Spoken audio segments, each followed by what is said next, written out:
Hey guys, welcome to this iPhone guide, and here I'll detail how to turn off eye protection in iPhone. So if you're using eye protection on your iPhone and now you want to turn it off, then this video is going to walk you through how to do this step by step. So if you're done with this guide, you found this helpful and informative, please don't forget to like and then subscribe. Now, there are two ways you can use to turn off eye protection on your iPhone.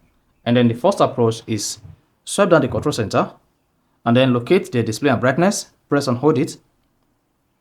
Once you press and hold display and brightness, turn off night shift to disable eye protection on your iPhone.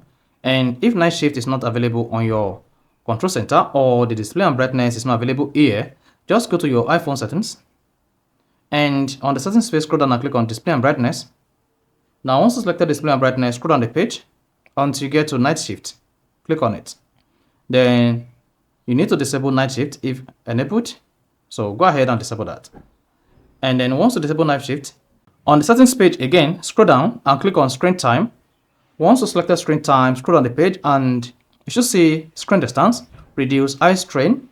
Then click on this.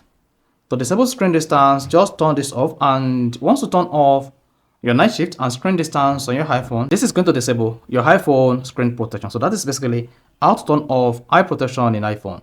So if you found this helpful and informative, please don't forget to like and then subscribe.